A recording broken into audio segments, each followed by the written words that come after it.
Hello दोस्तों, नमस्कार दोस्तों। मैं जानकी निषाद एडवोकेट आप सभी के अपने पसंदीदा YouTube channel law education GK में स्वागत करता हूं। दोस्तों, आज की वीडियो में हम बात करेंगे भारतीय न्याय संहिता 2023 के सेक्शन 2 के बारे में। ये दोस्तों BNS का सेक्शन 2 के बारे में हम लोग आज भी इस वीडियो में जानने का प्रयास करेंगे। दोस्तों, पिछली वीडियो मैंने आपको बताया था सेक्शन 1 के बारे में, ठीक है। सेक्शन 1 के sub section 1, sub section 2, sub section 3, 4, 5, 6 तक मैंने डिटेल में चर्चा किया था कि सेक्शन 1 क्या कहता है, सेक्शन 2 क्या कहता है, सेक्शन 3 क्या कहता है। आशा करते हैं आप लोग वहां से वीडियो देख लेंगे, आपको काफ़ी लाभ मिलेगा। आज की वीडियो में बात करने वाला हूं सेक्शन 2 के बारे में। या दोस्तों, BNS का सेक्शन 2 बताता है परिभाषाएं, ठीक है दोस्तों, परिभाषाएं। आज हम परिभाषाओं के बारे में जानेंगे कि सेक्शन 2 में कौन कौन सी परिभाषाएं दी गई हैं जो कि हमारे लिए महत्वपूर्ण है, उसको जानना जरूरी है। तो कहीं मत जाइएगा, वीडियो के साथ लास्ट तक बने रहिएगा। आज की वीडियो में अगर आपने इस लेक्चर को मेरे देख लिया तो यकीन मानिए आपको किसी भी यूट्यूब पर वीडियो देखने की ज़रूरत नहीं पड़ेगी, ना किताब पढ़ने की जरूरत पड़ेगी। आपको ये सेक्शन बारीकी से रट जाएगा, दिमाग में फीड हो जाएगा। तो चलिए वीडियो को शुरू करते हैं। दोस्तों, जो भारतीय न्याय संहिता 2023 की धारा 2 का सब सेक्शन 1 क्या कहता है, सेक्शन 2 का सब सेक्शन 1 क्या कहता है, यह बताता है एक्ट की परिभाषा। जी हाँ दोस्तों, जो सब सेक्शन 1 है ये किसकी परिभाषा बताता है, ये सब एक्ट की परिभाषा बताता है, यानी कार्य। अब एक्ट क्या होता है, कोई भी व्यक्ति कोई अपराध करता है वह एक्ट मांगा जाता है। इस BNS की भाषा में एक्ट होता है। दूसरी बात, अब एक्ट क्या कार्य, एक्ट कहने का मतलब क्या है कि अगर आप कोई एक कार्य करें या 2, 3, 4 अनगिनत कितनों भी कार्य करेंगे, अगर एक सीरीज में आप कार्य करते हैं, लगातार कार्य करते हैं, सीरीज में कार्य करते हैं, तो ये माना जाएगा कि वह एक्ट। बात को समझे, जैसे आपने कोई एक कार्य किया या 1, 2, 3, 4 कई कार्य कर दिए एक साथ, कोई अपराध कर दिया आपने, तो वह माना जाएगा कि आपने एक्ट किया। नहीं समझ में आया? मैं इसको परिभाषा उदाहरण के माध्यम से समझाने का प्रयास करूंगा। जैसे मान लीजिए आपने ए नाम का व्यक्ति है और बी नाम का व्यक्ति है, ठीक। ए ने क्या किया, बी को चाकू मार दिया, इसको गाली दे दिया और जान से मारने की धमकी दे दिया। एक ही समय पे 3 कृत्य किए इसने, चाकू मार दिया, गाली दे दिया और जान से मारने की धमकी दे दिया। ये तो 3 कार्य हो गए। अब तीनों के लिए दोस्तों क्या अलग अलग धाराएं लगेंगी? जी हाँ दोस्तों, बिल्कुल सेक्शन अलग अलग लगेंगे, लेकिन जो अपराध बनता है, जो कार्य होता है, वह एक ही कार्य कराता है, यानी इनको एक ही साथ पनिशमेंट किया जाएगा। इसको भी एक्ट ही कहा जाएगा।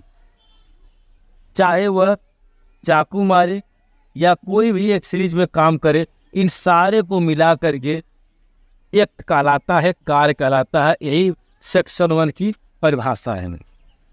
चाहे एक कार्य चाहे सीरीज में किए गए कार्य को एक्ट कहा जाता है। आशा करते हैं कि आपको एक्ट समझ में आ गया होगा। यानी BNS की धारा 2 का सब सेक्शन 1 में एक्ट को परिभाषित किया गया है। अब बात आती है सेक्शन 2 का सब सेक्शन 2। यह दोस्तों बात करता है एनिमल के बारे में। किसके बारे में? एनिमल। एनिमल मीन्स जानवरों के बारे में बात करता है, जानवरों के बारे में, ठीक। अब देखिए जानवर के बारे में, चाहे एक अब अगर जानवर में बात करें तो जानवर किसे कहते हैं? ह्यूमन, मनुष्य को छोड़कर। आप सीधी भाषा में समझिए, मनुष्य को छोड़कर धरती पर जितने भी जीव है सब एनिमल माने जाएंगे। किसमें? BNS के सब सेक्शन 2 के अंतर्गत परिभाषित किया गया है कि मनुष्य को छोड़कर जितने भी प्रकार के जीव हैं सब क्या है? एनिमल है। बात समझ में आई? अब अगर हम तीसरी परिभाषा की बात करें तो चाइल्ड, CHILD, चाइल्ड यानी बच्चा।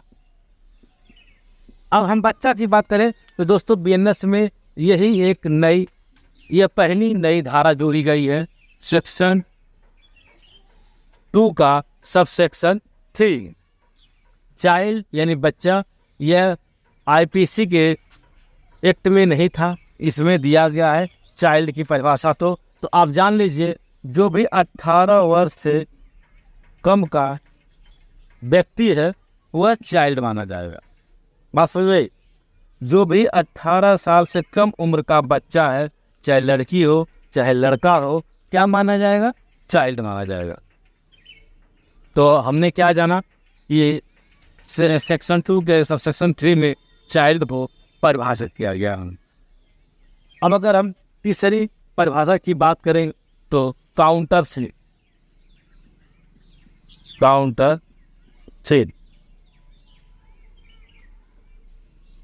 ठीक है। अब काउंटर फेट की बात अगर करें, कूटकरण,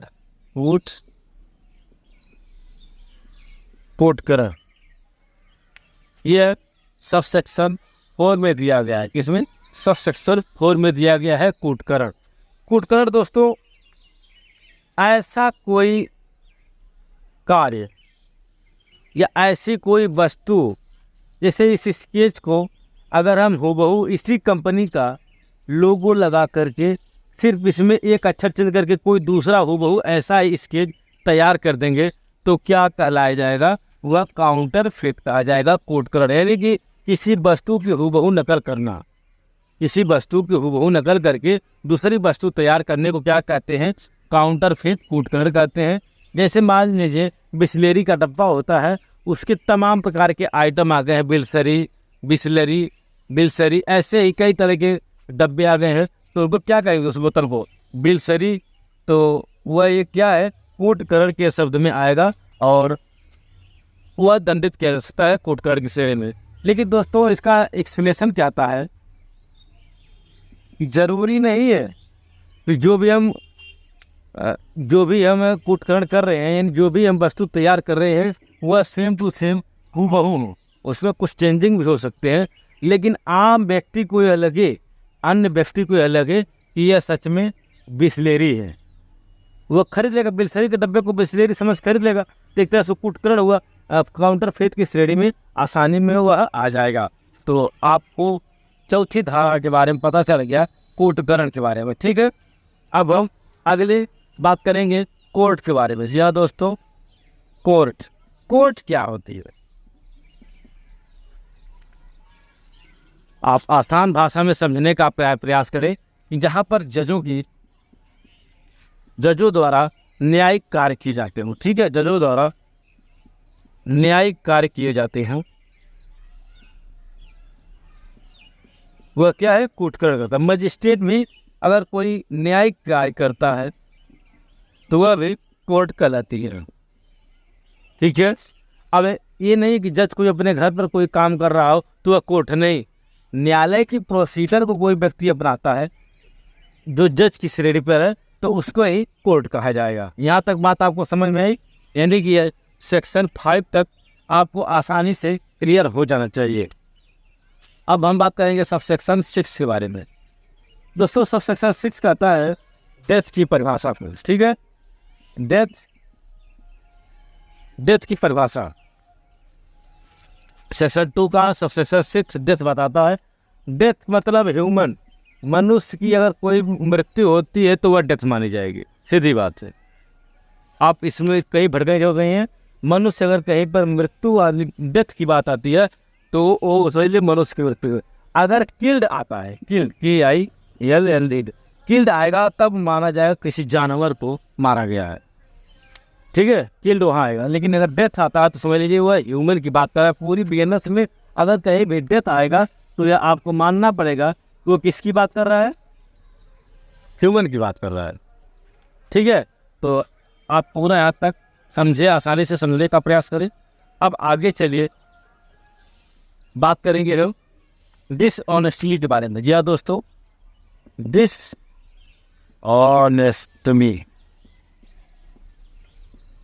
बेईमानी, जिसको कहते हैं बेईमानी, बेईमानी।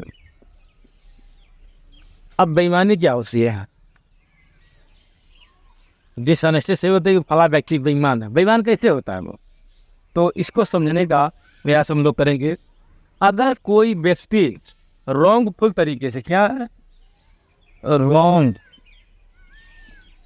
तरीके से गेन करता है या रॉन्गफुल तरीके से लॉस होता है।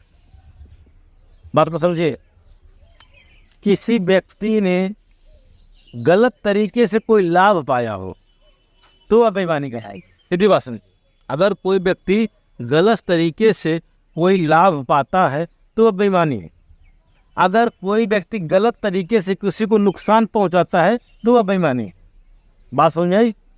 कोई व्यक्ति गलत तरीके से कोई लाभ पाता है तो वह बेईमानी है। कोई व्यक्ति गलत तरीके से किसी को नुकसान पहुंचाता है, हानि पहुंचाता है, तो वह बेईमानी है, डिसऑनेस्टी है। यह बात आपको क्लियर हुई? बहुत ही आसान और स्पष्ट शब्दों में आपको समझ में आना चाहिए कि डिसऑनेस्टी क्या होता है। डिसऑनेस्टी दोस्तों यह 7वीं उपधारा है, यही 7वां सबसेक्शन है। सबसेक्शन सेक्शन 2 का सबसेक्शन 7 है। तो यहाँ तक कोई कंफ्यूजन? चलिए आगे बात करेंगे अब हम अगली परिभाषा के बारे में। अगर दोस्तों यहाँ तक आपको वीडियो पसंद आई हो तो प्लीज़ लाइक कर लें, अपने दोस्तों को भी शेयर करें। ऐसी वीडियो देखने के लिए हमारे चैनल को सब्सक्राइब जरूर करें। दोस्तों अगली अगर बात करेंगे हम डॉक्यूमेंट के बारे में। डॉक्यूमेंट, दोस्तों डॉक्यूमेंट में मतलब क्या होता है? दस्तावेज। क्या होता है? दस्तावेज। बिल्कुल स्पष्ट और आसान भाषा में समझाने का प्रयास करूंगा, आपको कोई भी कंफ्यूजन नहीं होना चाहिए, तो इसको आप आसानी से समझने का प्रयास करें। डॉक्यूमेंट को दोस्तों सबसेक्शन 8 में परिभाषित किया गया है। तो डॉक्यूमेंट क्या कहता है? कोई भी मैटर, एनी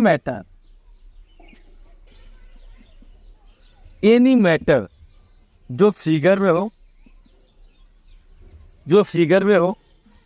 या लेटर में हो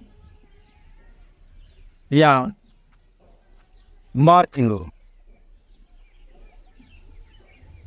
कोई भी मैटर या तो लेटर में हो या फिगर में हो या मार्क में हो, वह कहीं पर हो तो उसको क्या कहेंगे? डॉक्यूमेंट कहेंगे। दूसरी बात दोस्तों, इसमें इलेक्ट्रॉनिक मीडिया को भी सम्मिलित किया गया है, यानी इलेक्ट्रॉनिक कम्युनिकेशन से बात की गई है कि अगर इस तरह का कहीं पर कोई डॉक्यूमेंट है तो वह क्या माना जाएगा? दस्तावेज माना जाएगा, जिसको साक्ष्य के रूप में, एविडेंस के रूप में कहीं पर भी प्रस्तुत किया जा सके, तो वह क्या होगा? डॉक्यूमेंट कहलाएगा। जैसे डॉक्यूमेंट में, जैसे अगर आपको समझा दो एग्जाम्पल के माध्यम से, सर चेक, अगर बैंक द्वारा कोई आपको चेक दिया गया है तो क्या है? एक डॉक्यूमेंट। मुख्तारनामा, मुख्तारनामा क्या है? एक डॉक्यूमेंट है। एग्रीमेंट, एग्रीमेंट क्या है? एक दस्तावेज। और बात आती है मानचित्र की, मानचित्र भी क्या है? एक डॉक्यूमेंट। मतलब ऐसा कोई डॉक्यूमेंट जो कि साक्ष्य के रूप में प्रयोग किया जा सके, वो कुछ लिखा हुआ होना चाहिए, कोई प्रिंट होना चाहिए, किसी फिगर में होना चाहिए, इलेक्ट्रॉनिक मीडिया के रूप में होना चाहिए, वह क्या है? एक डॉक्यूमेंट की श्रेणी में आता है। अब अगर दोस्तों हम बात करेंगे अगली परिभाषा के बारे में, तो कपटपूर्ण। अगली परिभाषा क्या है? नंबर 9, कपटपूर्ण, यानी कि फ्रॉडेंटली, कपटपूर्ण। बस 9वीं सबसेक्शन को जानेंगे, कपटपूर्ण क्या है। तो दोस्तों कोई भी ऐसा कृत्य जो कपट करने के उद्देश्य से किया गया हो, वह क्या है? कपटपूर्ण कहलाएगा। यानी अगर कोई काम करने जाने हैं, हमारे मन में कोई कपट है, अगर मिल जाता तो मार दे। तो क्या है, ये कपटपूर्ण है। तो किसी भी कार्य को करने के लिए अगर हम मन के अंदर कोई दुर्भावना रखे हैं तो वह कपटपूर्ण की श्रेणी में आएगा। अगले सब सेक्शन की बात करेंगे हम, सब सेक्शन 10। दोस्तों सब सेक्शन 10 क्या कहता है, जेंडर की बात करता है। इसका जेंडर यानी लिंग। अब लिंग क्या, भारतीय न्याय संहिता की धारा 2 का सब सेक्शन 10 के अंतर्गत जेंडर को परिभाषित किया गया है। जेंडर मतलब ही। अब ही में चाहे वह कोई महिला हो, चाहे कोई पुरुष हो, चाहे कोई थर्ड पर्सन हो, ट्रांसजेंडर हो, ठीक है, थर्ड पर्सन हो, तो तीनों में से कहीं भी कोई व्यक्ति आता है, अगर ही लिखा है तो ये तीनों हो सकते हैं, यह माना जाएगा कि वह लिंग है। बात समझ गई, मेल फीमेल ट्रांसजेंडर, ठीक है, फीमेल मेल और ट्रांसजेंडर तीनों अगर कहीं आते हैं तो उनको माना जाएगा कि ये लिंग की परिभाषा में आ गए। अब अगले अगर हम बात करेंगे अगली धारा के बारे में, तो सबसेक्शन 11 2 का सबसेक्शन 11 क्या कहता है, यह बात करता है गुड फेथ के बारे में। गुड फेथ के बारे में, ठीक है, गुड फेथ। गुड फेथ का मतलब होता है सद्भावना पूर्वक। क्या होता है, सद्भावना पूर्वक। कोई व्यक्ति, बात को समझिएगा, कोई व्यक्ति अगर ध्यान पूर्वक कोई कार्य करता है, ईमानदारी से कोई कार्य करता है, अच्छे लाभ के लिए कोई कार्य करता है, तो उसको क्या कहेंगे, गुड फेथ कहेंगे। सीधी बात। अच्छे आचरण द्वारा कोई कार्य करता है, उसके बाद भले कोई गलती हो जा रही हो, ये नहीं है। मान लीजिए हम अच्छा कोई कार्य कर रहे हैं और बाद में कोई गलती हो जाती है, तो फिर भी हम क्या कहेंगे उसको, ये आदमी गुड फेथ में काम किया था, सद्भावना पूर्वक काम किया था। तो 11वीं धारा के बारे में आप समझ गए होंगे। अब अगले सेक्शन सब सेक्शन के बारे में बात करेंगे, सब सेक्शन 12, जो कि बात करता है गवर्नमेंट की। किसी बात करता है, गवर्नमेंट के, सरकार। अब समझिए, बहुत ही सिंपल और आसान भाषा में सरकार किसे कहते हैं, चाहे राज्य सरकार हो, चाहे केंद्र सरकार,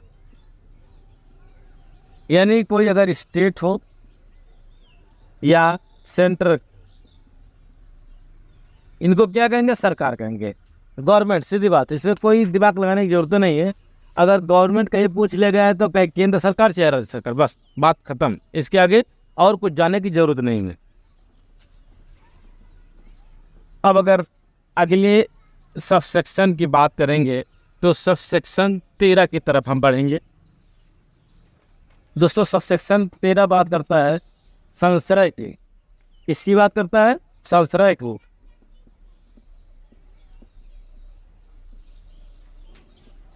संश्रय हर बार यह सब सेक्शन 13 में कहा गया। अब ये क्या है, इसको समझिए।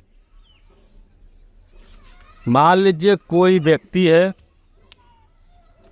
वह अपराधी है, ठीक है, वह आपके घर में आया, आपने उसको भोजन दिया, घर में आया, भोजन दिया, कपड़ा दिया, खाना दिया, पानी दिया, धन दिया, गाड़ी दिया और बोरा बारूद दिया। यही कहलाएगा संश्रय। यानी आप किसी व्यक्ति को आश्रय देते हैं, अपने घर में भोजन देते हैं, कपड़ा देते हैं, पानी देते हैं, धन देते हैं, गाड़ी देते हैं, गोला बारूद देते हैं, किसी भी प्रकार की उसको अनलीगल तरह से कोई सहायता पहुंचाते हैं तो क्या कहेगा, संसर्ग कहलाएगा। इसी परिभाषा सेक्शन 2 के सबसेक्शन 3 में दी गई है, जिसको आपको आसानी से अब समझ में आ गया होगा। तो चलिए अगले सबसेक्शन की बात करेंगे हम। इंजरी की सबसे महत्वपूर्ण, अगर अपराध कहीं घटित होता है तो यहाँ पर किसकी बात होती है, इंजरी। जी हाँ दोस्तों, क्षति। अब क्षति, चोट किसे कहते हैं, क्षति किसे कहते हैं? किसी को मारना पीटना चोट कहलाती है? जी नहीं। चोट किसी भी तरह की हो सकती है। कितने तरह की चोट हो सकती है? या तो आपकी प्रॉपर्टी को कोई नुकसान पहुंचाया हो, आपकी संपत्ति को कोई नुकसान पहुंचाया हो, ठीक है, आपकी प्रतिष्ठा को कोई नुकसान पहुंचाया हो, चोट कहलाएगी। ये भी चोट। संपत्ति को कोई नुकसान पहुंचाया हो, चोट कहलाएगी। प्रॉपर्टी को कोई नुकसान पहुंचाया हो, चोट कहलाएगी। जो कि इलीगल तरीके से कोई भी कृत्य अगर किया गया हो तो वह चोट की श्रेणी में रखा गया है।